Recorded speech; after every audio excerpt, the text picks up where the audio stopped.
প্রিয় বন্ধুরা, আসসালামু আলাইকুম। আমি এখন পড়তে যাচ্ছি পল্লী কবি জসিমউদ্দিনের লেখা বাঙালির হাসির গল্প থেকে আরও একটি গল্প। নাম নাপিত ডাক্তার। ছোট্ট একটা শহর, সেখানে সবচাইতে বড় ডাক্তার হইয়া পড়িল এক নাপিত। ছোটখাটো অসুখে এটা ওটা ওষুধ দিয়াই নয়, ফোড়া কাটা হইতে আরম্ভ করিয়া রোগীর পেট চিরিয়া পেট হইতে পুজ বাহির করিয়া দেওয়া পর্যন্ত বড় বড় কাটা ছেঁড়ার কাজও সে অতি সহজেই করিয়া দেয়। এসব কাজ করিতে ডাক্তারেরা কত রকমের যন্ত্র লয়। ছুরি কাছি ভালোমতো গরম পানিতে সিদ্ধ করিয়া পানিতে ভালোমতো হাত পরিষ্কার করিয়া কত সাবধান হইয়া তাহারা রোগীর গায়ে অস্ত্র ধরে। নাপিত কিন্তু এসবের ধারও ধারে না। সে হাতের তেলোয় তাহার খুর আর নরুন ভালোমতো ঘষিয়া খসাখস বড় বড় কাটা সেরার কাজ করিয়া যায়। এমন পাকা তাহার হাত, রোগীর পেট চিরিয়া পেটের মধ্যে হাত দিয়া সেখানে নাড়ির ভিতরে ফোড়াটি হইয়াছে অতি সহজেই যেখানে নাড়ির ভিতরে ফোড়াটি হইয়াছে অতি সহজেই সেখানে খুর চালাইয়া পুজ রক্ত বাহির করিয়া আনে। তারপর সাধারণ সুই সুতা দিয়া ক্ষতস্থান সেলাই করিয়া আর একটু হলুদ গুঁড়া মাখাইয়া দেয়। ক্ষতস্থান সারিয়া যায়। চোখের পলক ফেলিতে না ফেলিতে সে বড় বড় কাটা ছেঁড়ার কাজ করিয়া ফেলে। কাহারও ফোড়া হইয়াছে, বেদনায় চিৎকার করিতেছে, দেখি দেখি বলিয়া নাপিত সেখানে তার খুর চালাইয়া দিয়া পুজ রক্ত বাহির করিয়া আনে। রোগী আরাম পাইয়া আনন্দের হাসি হাসে। গলায় মাছের কাঁটা ফুটিয়াছে। দুষ্টু ছেলে খেলিতে খেলিতে মার্বেল গুলি কানের মধ্যে ঢুকাইয়া দিয়াছে, আর খুলিতে পারে না। নাপিত নরুনের আগা দিয়া গলার ভিতর হইতে মাছের কাঁটা বাহির করিয়া কানের ভিতরে আনে। কানের ভিতরে নরুনের আগা ঢুকাইয়া দিয়া মার্বেল বাহির করিয়া আনে। শুধু কি তাই, পিঠে ফোড়া হইলে তাকে বলে কার বঙ্কল। বড় বড় ডাক্তারেরা সেটা কাটিতে হিমশিম খাইয়া যায়। চোখের পলক ফেলিতে ফেলিতে নাপিত সেখানে খুর চালাইয়া দেয়। এসব কাটাকুটিতে সব রোগী কি ভালো হয়? কোনোটা ভালো হয়, কোনোটা পাকিয়া বিষ লাগিয়ে ফুলিয়া মরে। তা এরূপ তো ডাক্তারদের বেলায়ও হয়। তাদের হাতেই কি সব রোগী ভালো হয়? শহরের সব লোক তাই অসুখে বিসুখে নাপিতকেই ডাকে। ডাক্তার ডাকিলে এত টাকা দাও, অত টাকা দাও, তারপর ঔষধের দাম দাও, কত রকমের ঝামেলা।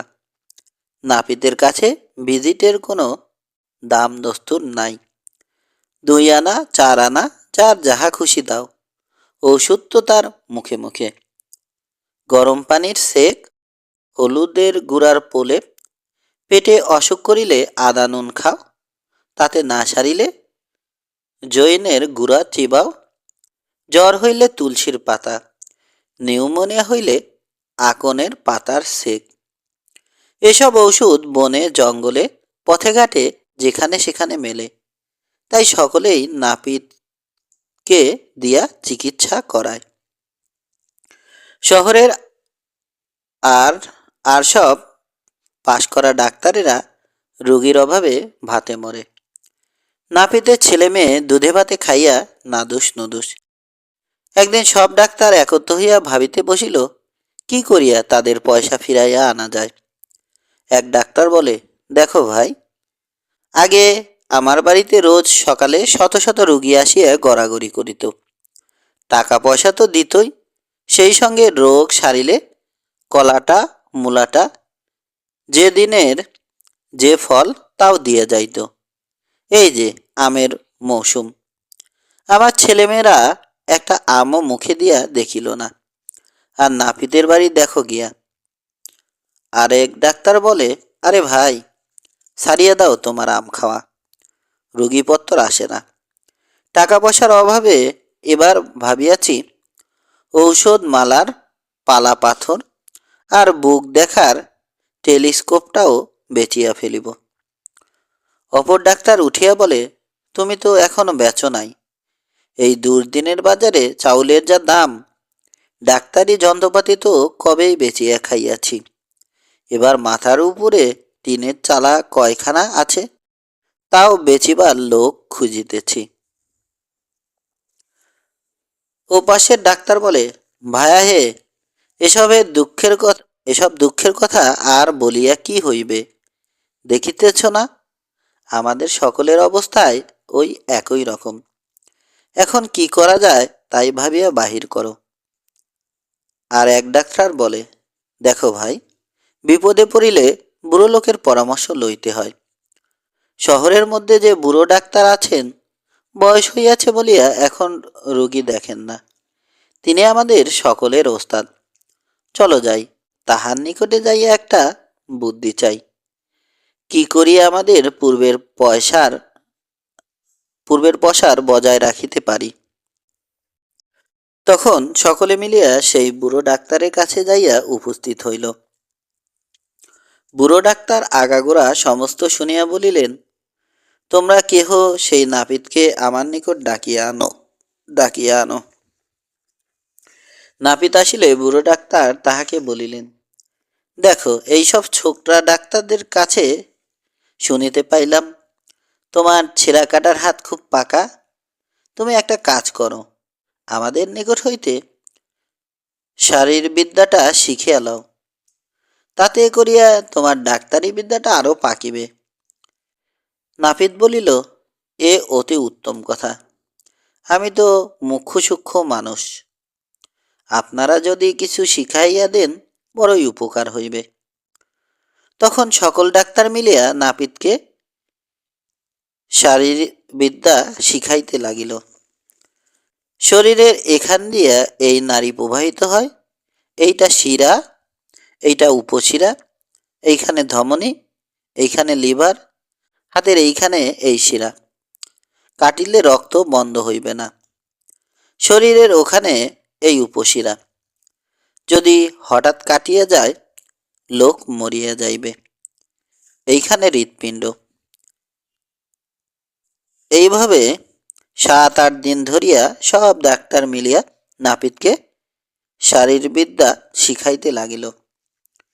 নাপিত বুদ্ধিমান লোক। ডাক্তারদের যাহা শিক্ষিতে মাসের পর মাস লাগিয়াছিল, সে তাহা 7-8 দিনে শিখিয়া ফেলিল। শুধু কি শারীরবিদ্যা, ডাক্তারেরা তাহাকে নানা রকম অসুখের জীবাণুর কথাও বলিয়া দিল। ডাক্তারি যন্ত্রপাতি ভালো মতো পরিষ্কার করিয়া না লইলে রোগীর কি কি রোগ হইতে পারে তাহাও বুঝাইয়া দিল। তারপর সেই বুড়ো ডাক্তারের পরামর্শ মতো সকল ডাক্তার একটি রোগী আনিয়া নাপিতের সামনে খাড়া করিল। তাহার সামান্য ফোড়া হইয়াছিল। তাহারা তাহাকে সেই ফোড়া কাটিতে বলিল। নাপিত কত রকম করিয়া হাত ধোয়, কত ওষুধ গোলাইয়া তার খুর নরুন পরিষ্কার করে, কিন্তু তার মনের খুঁতখুঁতি যায় না। হয়তো তার হাত ভালো মতো পরিষ্কার হয় নাই, হয়তো অস্ত্রে কোনো রোগের জীবাণু লাগিয়াছে। আবার নতুন করিয়া অস্ত্র সাফ করিয়া নাপিত সেই লোকটির ফোড়া কাটিতে আরম্ভ করিল। কিন্তু তার হাত যে আজ কাঁপিয়া ওঠে। শরীরের এইখানে এই শিরা, ওইখানে ওই উপশিরা, ওইখান দিয়া খুর চালাইলে রোগী মরিয়া যাইবে। নাপিত খুর এভাবে ধরে ওভাবে ধরে, কিন্তু ফোড়া কাটিতে কিছুতেই সাহস পায় না। এতদিন অজানাতে রোগীর গায়ের যেখানে সেখানে খুর চালাইয়াছে, কিন্তু সমস্ত জানিয়া শুনিয়া সে আজ রোগীর গায়ে খুর চালাইতে সাহস পায় না। ভয়ে তাহার হাত হইতে অস্ত্র খসিয়া পড়িয়া গেল। নাপিত আর তাহার খুর চালাইতে পারিল না। সেই হইতে নাপিতের পসার বন্ধ হইল। লোকেরা আবার ডাক্তার ডাকিতে আরম্ভ করিল। সমাপ্ত।